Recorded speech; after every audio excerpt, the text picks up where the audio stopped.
Qué bueno este tiempo de alabanza, ¿verdad? Le hemos dicho al Señor cuán grande es Él, cuán grande es. Y hemos terminado diciéndole que Él es digno. Esto precisamente es lo que vamos a decirle por la eternidad, cuando estemos en su presencia. Señor, tú eres grande. Señor, tú eres digno. Qué hermosa realidad. Ahora bien, mientras tanto, ¿qué hacemos nosotros con el Señor? Hay una frase que no sé si os sonará, seguro que sí. Alguien la encontramos en la Biblia. Alguien dijo, ¿qué haré con Jesús? ¿Os acordáis de esta frase de quién es? De Pilato. Nuestro amigo Pilatos, ¿verdad? Está frente a Jesús y está frente al pueblo, intentando quedar bien con todo el mundo. Y hace esta pregunta, que en realidad no es una pregunta, yo creo que es una excusa, ¿verdad? Y la gente, ¿qué responde? ¡Crucifícale, crucifícale, crucifícale! Todo el pueblo grita lo mismo. Ese pueblo que hace apenas unos días estaban gritando por la calle, bendito el que viene en el nombre del Señor. Sin embargo, ahora están diciendo, crucifícale. Y Pilatos, lejos de enfrentarse, de dar una respuesta qué hacer con el Señor, todos sabemos lo que hizo, ¿no? Se lavó las manos. Como diciendo, me desentiendo. No, yo haría, pero como la gente dice crucifícale, no dio una respuesta correcta frente al Señor. Hermanos, ¿cuál es nuestra respuesta frente a Jesús? ¿Cuál es nuestra respuesta? ¿Es una respuesta también con excusas? ¿Cuál es nuestra respuesta frente a la palabra cada domingo? Ojalá que nuestra respuesta hoy, al terminar la reunión, no sea lavarnos las manos, sino una respuesta aceptada, correcta frente al Señor. La semana pasada recibía un WhatsApp que hablaba de la gente de nuestra generación, esa que nacimos en los años 60 o 70 o antes de los 60, ¿verdad? Y cómo sobrevivimos hoy en día a pesar de lo que no tuvimos, de lo que no hay hoy en día, ¿verdad? No teníamos móvil, estábamos jugando siempre en la calle, bebíamos agua del grifo, no usábamos casco cuando íbamos en bici ni cuando íbamos en moto, no usábamos el cinturón cuando íbamos en coche, no había asientos para niños, no había limitación de ocupantes en los coches. Los coches te decían, es de 5 plazas y entrábamos 10 o 15 o los que fueran, ¿verdad?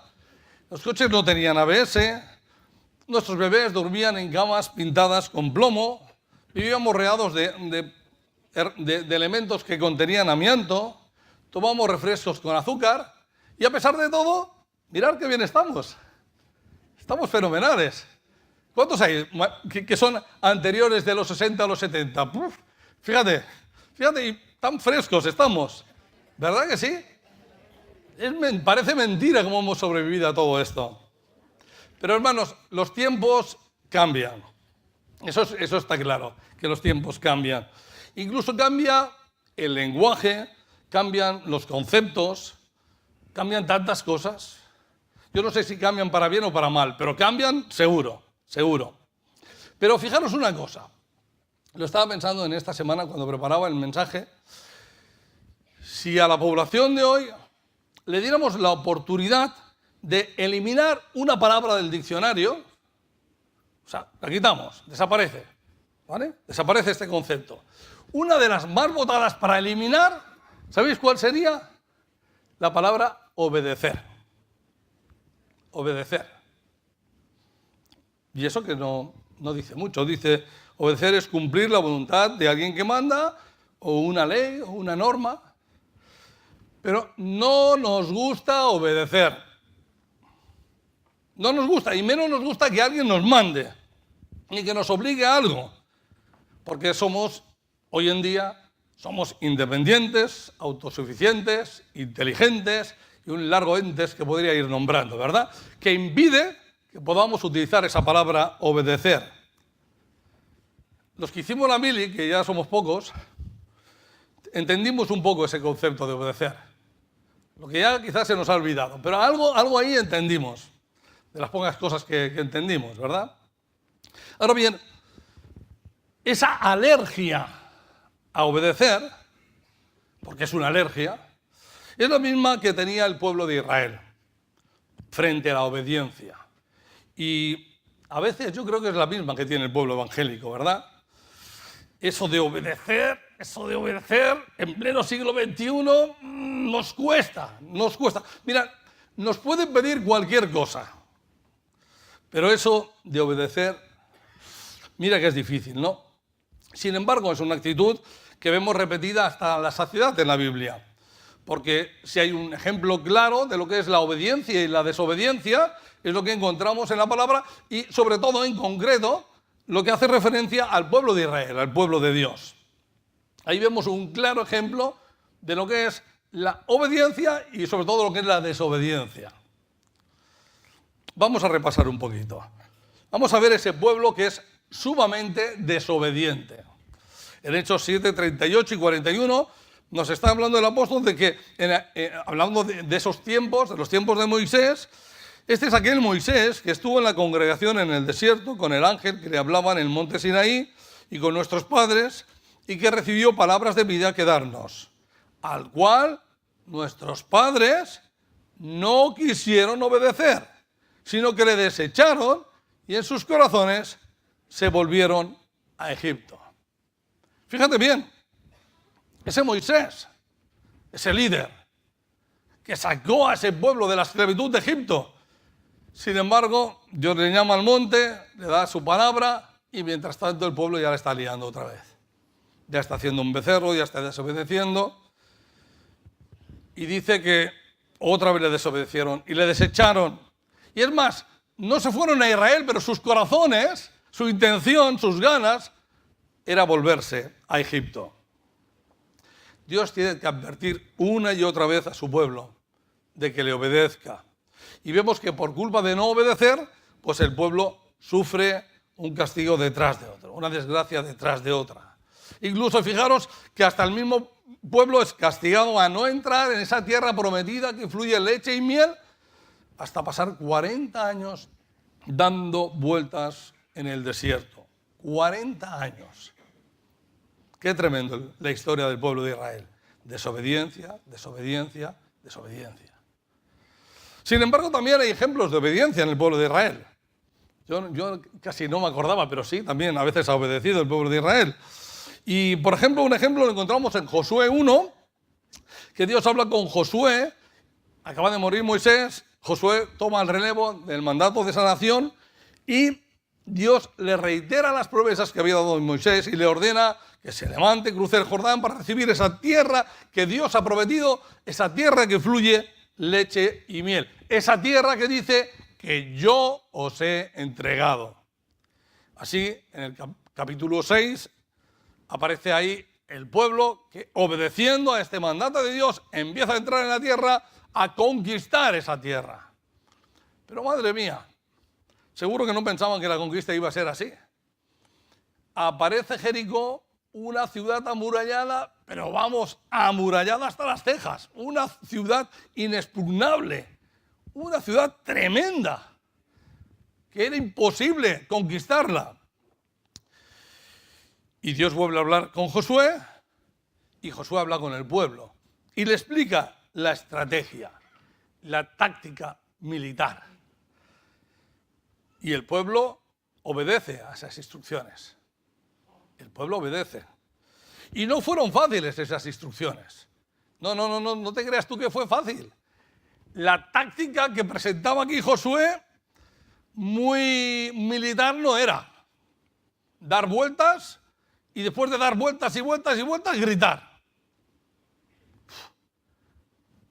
Eso de estrategia, no había mucha estrategia militar ahí. Intenta imaginarte que tú estabas ahí en medio de ese pueblo. Porque es muy fácil verlo aquí, ¿eh? Cuando leemos Josué 6, y, ay, fíjate ese pueblo. No, ponte tú ahí, en medio del pueblo, ahí. Y que te digan que tienes que para que se caigan esas murallas, tienes que dar la vuelta a Jericó. Pero el pueblo lo hizo. Y el pueblo procede a dar la vuelta a todas las murallas de Jericó. Una operación complicada. Yo no sé si estarían una hora y media quizá, pero no era tan solo el tiempo, sino era aguantar las burlas, el desprecio, los insultos, las agresiones, las piedras que seguramente tirarían desde arriba, aguantar todo eso. Y después al campamento. Y al día siguiente lo mismo. Y al otro lo mismo. Y al otro lo mismo. ¿Te imaginas qué estarían pensando? Y el séptimo día, cuando terminan de dar la vuelta, dicen, no, ahora otra. Y ahora otra. Y así hasta 7 vueltas. Yo no sé si estarían 10, 12 horas andando, agotados después de 7 días, sin fuerzas, sin explicaciones, sin lógica, sin raciocinio, y de golpe reciben la orden de grita. Y el pueblo piensa, ¿y grita para qué? Si estoy cansado, estoy reventado, ¿qué voy a gritar ahora? Pero la señal es esa, grita. Y el pueblo gritó y el muro cayó. ¿Tan fuerte has gritado? ¿Que han caído las murallas? No. Yo como máximo la experiencia que tengo en un campamento, que éramos unos 100 jóvenes y estábamos en una nave cantando como locos, gritando a borde de nuestras gargantas, y lo máximo que he visto es reventar una bombilla de la fuerza con que cantábamos. Pero una bombilla no es una muralla, ni menos la muralla de Jericó. Dios ha tirado la muralla después de ver la obediencia del pueblo al gritar. Dios quiere ver tu obediencia, tu dependencia, tu confianza, tu fe. Y fíjate cómo el pueblo ha obedecido desde el primer día hasta el último día, desde el primer minuto hasta el último minuto. A pesar del enemigo, a pesar del cansancio, a pesar de la apatía, del miedo, de la indiferencia, el pueblo ha obedecido. Obedece y grita. Y la muralla cae. Y todos van hacia adelante, a luchar, a exterminar el enemigo, con fuerzas renovadas, porque ya no les quedaban fuerzas, pero ahora, al ver cómo ha caído la muralla, tienen fuerzas nuevas. Hermano, el éxito no es gritar, el éxito es obedecer la voz de Dios. Quizá la pregunta sea, ¿la obediencia solo debe ser para el pueblo de Israel? ¿Solo debe ser para esos del Antiguo Testamento? ¿Qué tiene que ver la obediencia conmigo? Yo tengo que obedecer, tú tienes que obedecer. Estamos en el siglo XXI. ¿Tenemos que obedecer? ¿Cuándo? ¿A quién? ¿Dónde? ¿Por qué? ¿Por qué? La respuesta es sí. Tienes que obedecer al Señor y a su palabra. Tenlo claro, tienes que obedecer. Quisiera llevaros a una lectura en Romanos 6, del 15 al 20, pero en vez de leerla, aunque la podéis seguir en la versión Reina Valera, la voy a leer en la versión Dios habla al hombre, que quizás es un poco más de a pie, quizá, ¿no? Aunque es muy parecida, ¿eh? Romanos, pero vosotros, aunque leáis la otra, veréis que como es lo mismo, ¿eh? Romanos 6, del 15 al 20. Dice, ¿entonces qué? ¿Vamos a pecar porque no estamos sujetos a la ley, sino a la bondad de Dios? ¡Claro que no! Ustedes saben muy bien que si se entregan como esclavos a un amo para obedecerlo, entonces son esclavos de ese amo, a quien obedecen. Y esto es así, tanto si obedecen al pecado, lo cual lleva a la muerte, como si obedecen a Dios para vivir en la justicia. Pero gracias a Dios, que ustedes que eran esclavos del pecado y han obedecido de corazón a la forma de enseñanza que han recibido. Una vez libres de esclavitud del pecado, ustedes han entrado al servicio de la justicia. Hablo en términos humanos porque ustedes por su debilidad no pueden entender bien estas cosas. De modo que, así como antes entregaron su cuerpo al servicio de la impureza y la maldad para hacer lo malo, entreguen también ahora su cuerpo al servicio de la justicia con el fin de llevar una vida santa.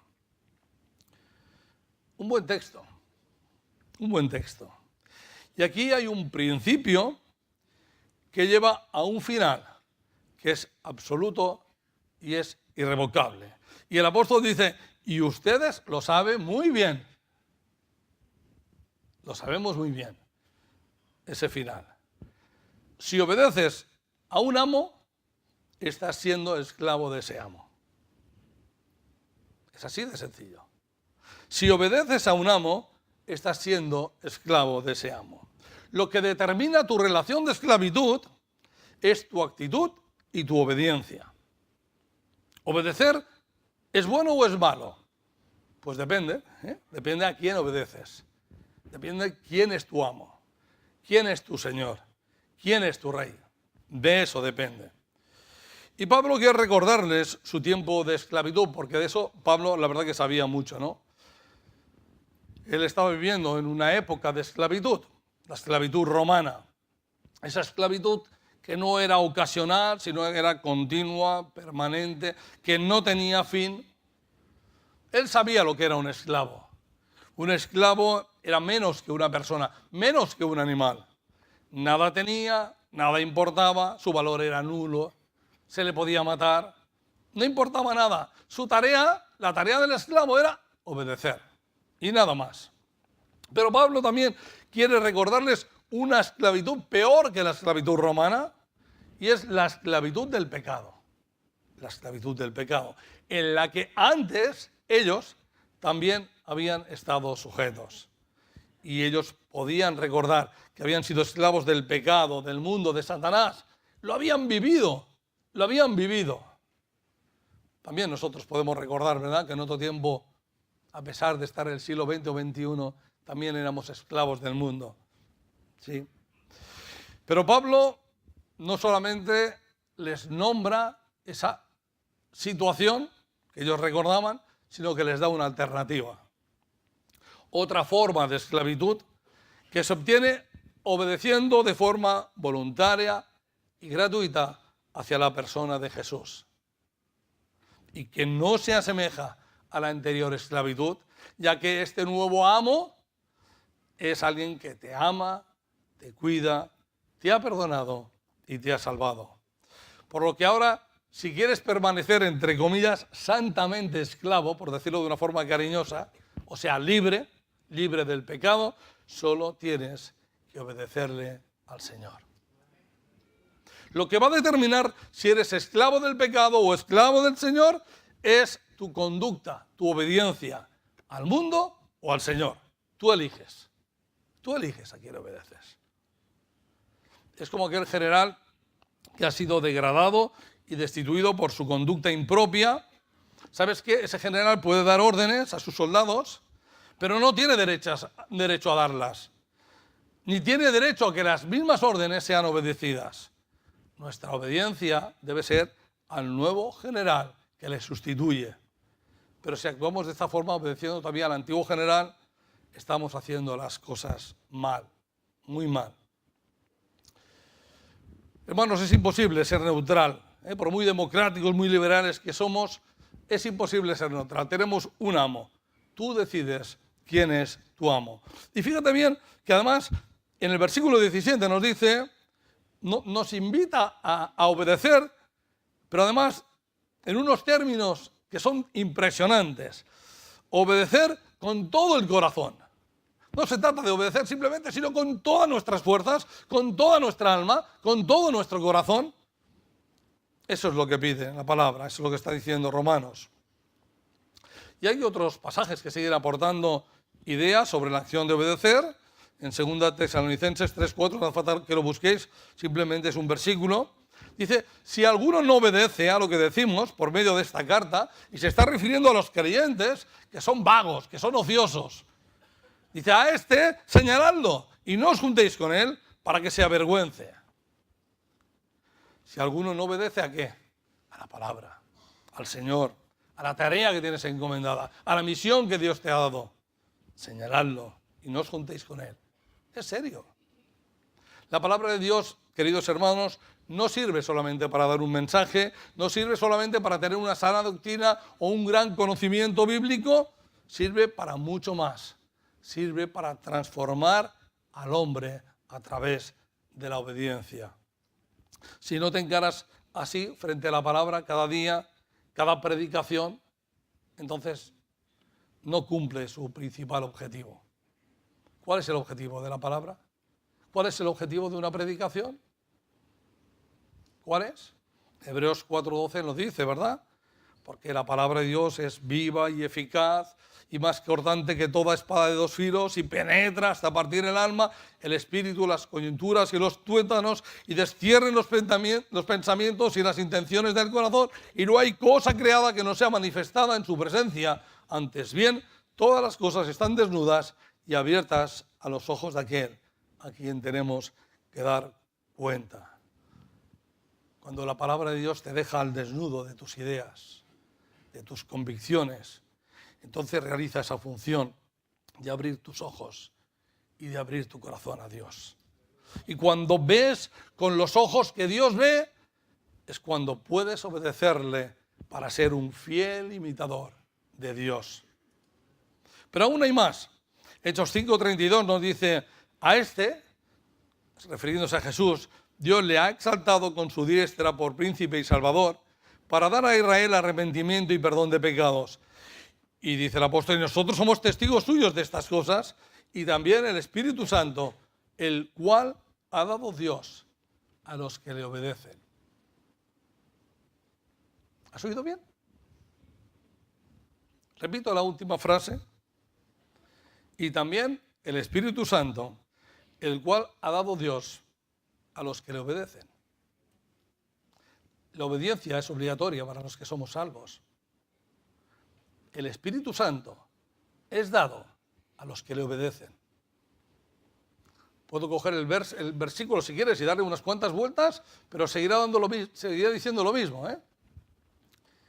El Espíritu Santo que es dado a los que le obedecen. Y en Gálatas 3, fijaros aquí, el apóstol Pablo se tiene que enfadar con la iglesia por su conducta y les tiene que decir, oh Gálatas insensatos, ¿quién os fascinó para no obedecer la verdad? A vuestros ojos, antes cuyos ojos Jesucristo fue ya presentado claramente entre vosotros como crucificado. Eso solo quiero saber de vosotros, ¿recibisteis el Espíritu por las obras de la ley o por el oír con fe? ¿Tan necios sois? Habiendo comenzado por el Espíritu, ahora vais a acabar por la carne. ¿Tantas cosas habéis padecido en vano, si es que eso fue en vano? ¿Qué os fascinó? ¿Qué os fascinó? ¿Qué os fascinó? Muchos creyentes hoy están fascinados por el mundo, por las modas, por la tecnología, por el WhatsApp, por el Facebook, por las redes sociales, por la publicidad, por los eslóganes, por los conceptos que nos repiten una y otra vez hasta que anulan nuestra inteligencia, por el bienestar, por la pseudofelicidad, por esa felicidad relámpago que consigues de 0 a 100 en 3 segundos, para luego darte el bajón y el batacazo de la soledad, del vacío, de la tristeza. ¿Qué os ha fascinado? ¿Qué te ha fascinado para no obedecerle a Él? Tiene que decir, ¿tan necios sois? El mismo Jesús obedeció. Él, que no era necesario, Él obedeció. En Hebreos 5:9 dice, aunque era hijo de Dios, aunque era hijo, por lo que padeció aprendió la obediencia. Y habiendo sido perfeccionado, vino a ser autor de la eterna salvación para todos los que le obedecen. Y fue declarado por Dios sumo sacerdote según el orden de Melquisedec. Hermano, Él es nuestro ejemplo. Él obedeció. Y no era necesario porque Él era Dios, pero Él obedeció. Él, que es el autor de toda salvación para todos aquellos que le obedecen. Y de pronto aparece esa coletilla que no nos gusta, que nos gustaría quitar. Si tuviéramos un poco de típex, borraríamos de la Biblia, ¿no? Esa coletilla para todos los que le obedecen. Mira ¿quién ha ido a poner esta frase aquí? Hechos 5:32, el Espíritu Santo para todos los que le obedecen. Hebreos 5:9, la salvación para todos los que le obedecen. pasa aquí? ¿Creías que era suficiente aceptar al Señor un día y luego olvidarte de Él y vivir tu vida siguiendo el mundo y siguiendo a la sociedad, obedeciéndola y olvidando al Señor? Pues estás equivocado, querido hermano. No es suficiente vivir así. Es importante que un día hayas aceptado al Señor, pero consecuentemente vas a obedecer de forma voluntaria y natural, porque Él te ha salvado. Y tienes la salvación y el Espíritu Santo, porque es dada a todos los que le obedecen. Cuando nos disponemos a obedecer, en su palabra encontramos lo que yo llamo los imperativos de Dios. Los imperativos de Dios. ¿Sabes qué es un imperativo? Es una forma verbal. Imperativos como una orden. Y frente a una predicación, te puede gustar más, te puede gustar menos, pero tú debes de buscar siempre el tesoro que está mostrando en esa predicación. ¿Qué es lo que Dios te está diciendo en esa predicación? A pesar de lo torpe que pueda ser el predicador, Dios siempre tiene algo para ti, que es importante, que es para aplicar en tu vida. Tiene alguno de esos imperativos, alguna de esas cosas que Dios quiere que tú como hijo realices, hagas, cumplas. Un imperativo no es una recomendación, no es una opción, no es una posibilidad, no es una alternativa. No. Mira, pondremos un ejemplo, quizá lo entenderemos mejor. Si yo tengo el imperativo de amar a mi hermano, esa es una orden que Dios da. No le puedo dar vueltas, tengo que amar a mi hermano, punto. No es que sería bueno que amaras a tu hermano. O yo te aconsejo que ames a tu hermano. O cuán maravilloso. No. O ama a tu hermano que tiene buen rollo contigo, que te cae bien. Al que no, ese no, pero al que te cae bien, ama. No, esto no es el imperativo. El imperativo es ama y ama. Así de sencillo. Y la Biblia tiene muchos imperativos. Confiar, tener paz, tener gozo, hacer discípulos, perdonar. Hay un largo etcétera. Hay más de 100 imperativos. Si pudiéramos predicar cada domingo por la mañana de un imperativo de Dios, estaríamos casi 2 años en verlos todos. Hay muchos. Pero en esta mañana vamos a mirar uno. Pero lo importante es qué hacemos o qué no hacemos frente a este imperativo de Dios. ¿Vamos a obedecer o no vamos a obedecer? Vamos a hacer como Pilato, nos vamos a lavar las manos, poniendo excusas. Bueno, la decisión es tuya y es mía. Vamos pues a ver este imperativo de Dios.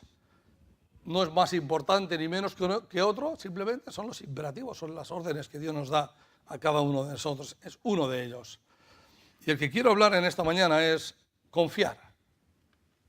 Confía en mí, dice el Señor. Fíjate, Juan 16:33 es un texto muy interesante. Dice, estas cosas os he hablado para que en mí tengáis paz. En el mundo tendréis aflicción, pero confiad, yo he vencido al mundo.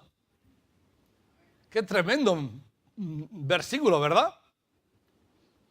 ¿Qué nos dice el versículo? Que tenemos que confiar. Sí, pero no me refiero a eso. ¿Qué dice? ¿Que el Señor vence al mundo? Sí. Las dos cosas son importantes. Pero hay otra cosa que a lo mejor se te pasa desapercibido. Y lo dice también el versículo. ¿Sabes qué dice? Dice que en el mundo tendremos aflicción. ¿Lo estás oyendo? En el mundo tendremos aflicción. Y dirás, ya no me gusta ya. Ya este va mal ya. Si antes hemos empezado con que hay que obedecer y ahora encima empezamos que tiene que haber aflicción, mal vamos. A mí me gusta que la Biblia me diga que seré feliz, que no estaré enfermo y si estoy enfermo el Señor me va a sanar, que todo me irá bien, que tendré prosperidad, riquezas, amor, pero que me diga que voy a tener aflicción, No nos gusta. ¿Hay alguien que le guste tener aflicción? Yo creo que no. No nos gusta. Me encanta cuando la palabra nos hace el símil de la vida del creyente y el soldado en plena guerra. Porque en realidad estamos en una guerra. Cada día es una batalla. Cada día es una batalla, ¿no? Esta es nuestra situación. Y quizá tú no sabes lo que es una guerra, o solo conoces las guerras que hacen en la televisión, ¿verdad? En el cine. Pero no estoy hablando de estas guerras. Nuestra generación hemos sido afortunados, estoy hablando en mi caso, ¿no? Los que hemos vivido cerca de los 60, ya un poquito antes, pero bueno. Hemos sido realmente afortunados porque no hemos vivido directamente ninguna guerra. Sin embargo, nuestros padres y nuestros abuelos sí que la padecieron, ¿vale? Y si aún los tienes, si puedes preguntarles, ellos te dirán lo que es la aflicción cuando hay una guerra. Ellos te contarán lo que es aflicción. Y seguramente que sus palabras irán regadas por alguna que otra lágrima. Aflicción. Hermano, no estamos en una guerra humana, pero sí vamos a pasar por la aflicción. Yo no sé cuándo, pero llegará la aflicción. Llegará. Aflicción, dolor, tristeza, soledad y un largo etcétera. Donde menos te imaginas, cuando menos te imaginas, allí va a venir. Donde más duele, donde más te hace sufrir, en el punto más débil, ahí llega aflicción. Si una cosa estoy convencido es que Satanás va a atacarte por el punto más débil. Él es un buen estratega y conoce bien nuestras debilidades, quizá el orgullo, la economía, el trabajo, la familia. Hay tantos puntos débiles, pues él va a atacar por el punto que más duele. Pero escucha, querido hermano, escucha. Obedece. Dios ya lo sabe. Dios sabe que eso va a ocurrir. No le viene de nuevo. A ti sí que te va a venir de nuevo. Si estás bien y no te pasa nada, te va a venir de nuevo. Pero Dios no, ya lo sabe, ya lo sabe. Y Él te dice, confía en mí, confía en mí. Hermano, confía en el Señor. Hace un par de domingos estábamos hablando de las promesas del Señor, ¿verdad? Ahí están las promesas, incluso en medio de la aflicción. Pero confía en el Señor, no solamente cuando todo va bien, sino en medio de la aflicción, en medio de la tormenta. Confía en el Señor. Mira, la semana pasada estaba volando de Menorca a Palma y cogí el avión y un día despejado, como hoy, la mar de bien, y a los pocos minutos, no sé qué pasó, pero ya no se veía dentro del avión, y miro la ventanilla, está todo negro, pero negro, unas nubes feas, raras, no se veía nada, absolutamente nada. El avión empezó a moverse como con turbulencias, como si fuera una atracción de feria, hasta que de pronto el piloto elevó el avión, cuando estábamos arriba, ¡qué diferente! El avión estable y veías todo el sol y las nubes allá abajo, unas nubes negrotas, asquerosas que estaban ahí, pero tú estabas en la mar de bien, allá arriba, ¿verdad?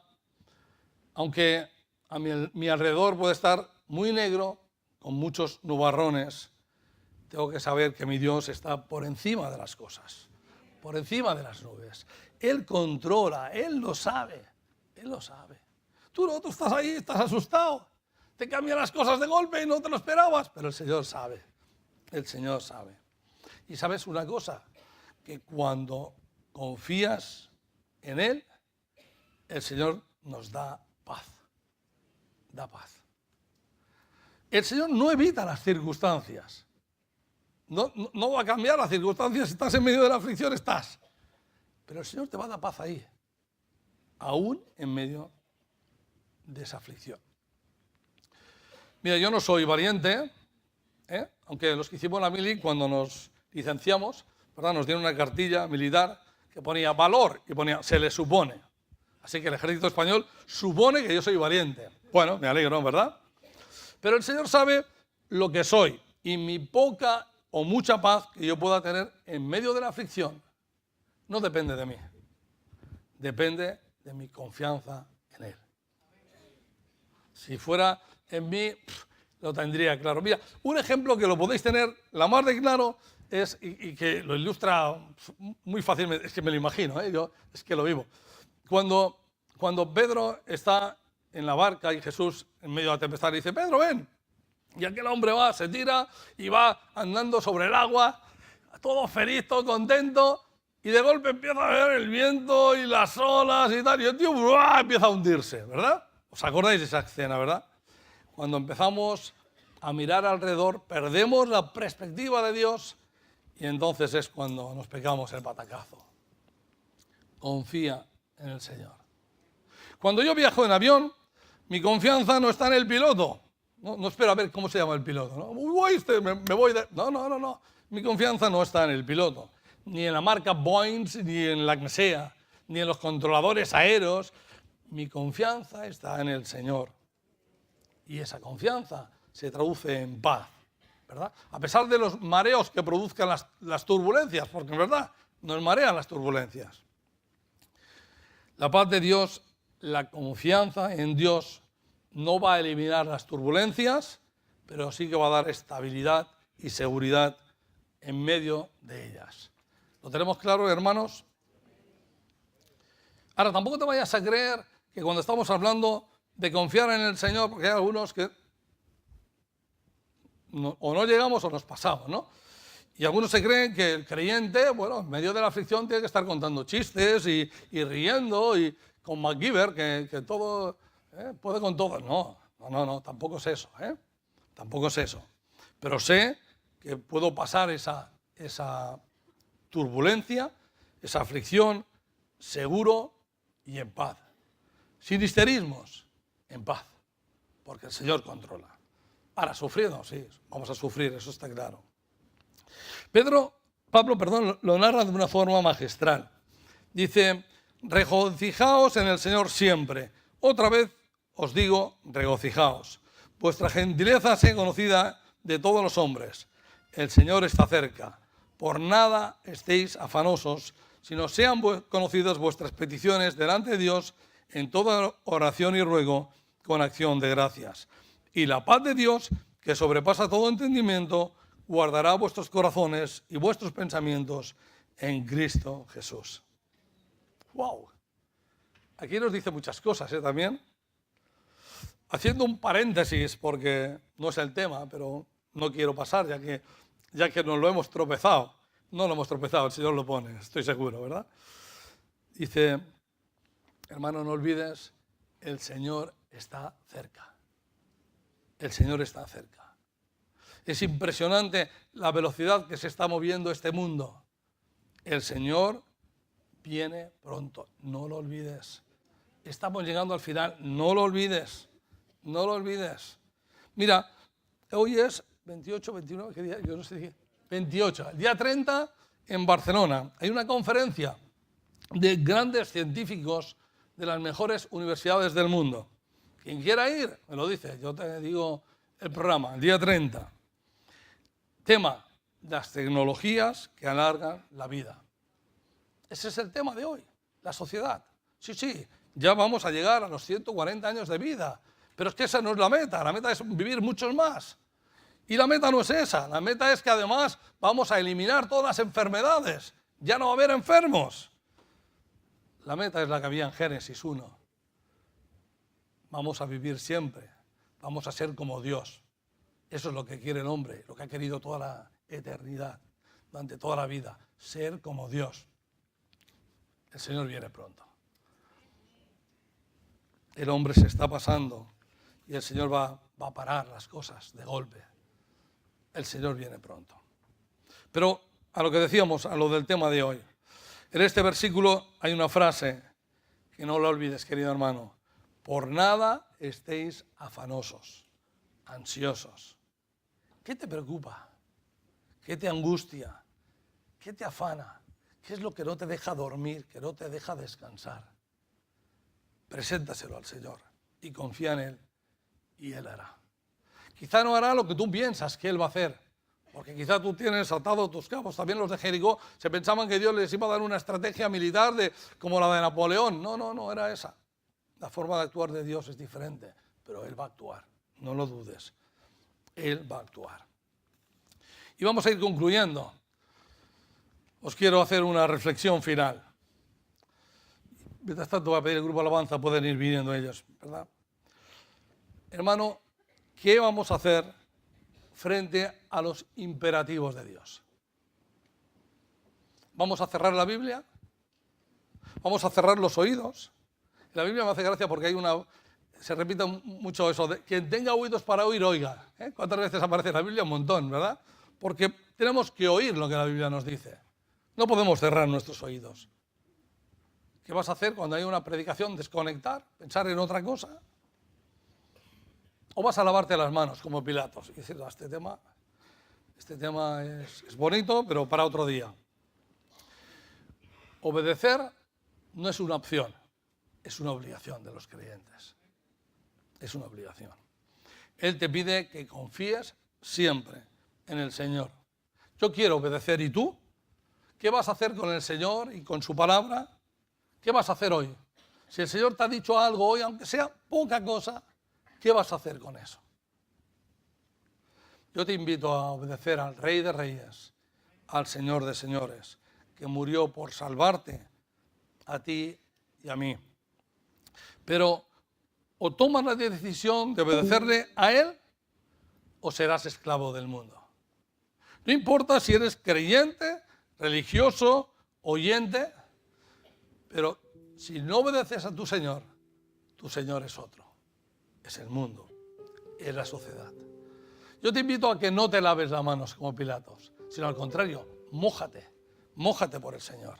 Comprométete con el Señor a obedecerle, porque Él ya se comprometió contigo y fue obediente hasta la muerte y murió en la cruz por ti y por mí. No va a merecer que tú le obedezcas. Ojalá que tomemos esa actitud hoy. Amén.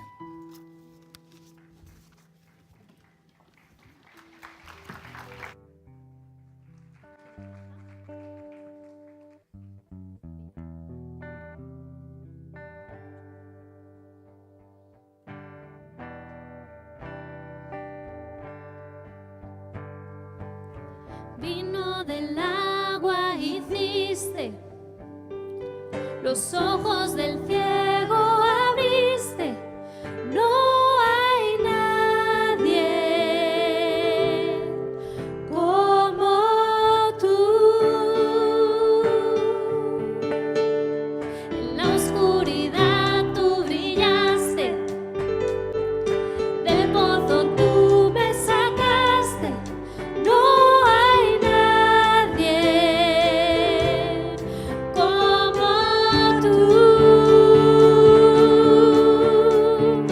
Mi Dios es grande, mi Dios es fuerte, Él es más alto que cualquier otro, el sanador, grande en poder, mi Dios, mi Dios. Vino del agua hiciste, los ojos del ciego abriste, no hay nadie como tú.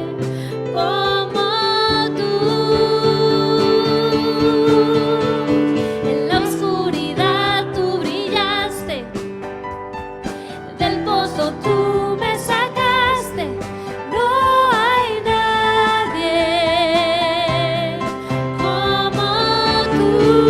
como tú. Mi Dios es grande, mi Dios es fuerte, Él es más alto que cualquier otro, el sanador, grande en poder, mi Dios, mi Dios es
Sabes, iglesia, el Señor nos habló en esta mañana.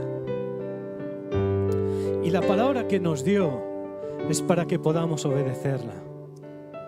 Es para que podamos recibirla, para que podamos atenderla. El Señor nos confronta con su palabra.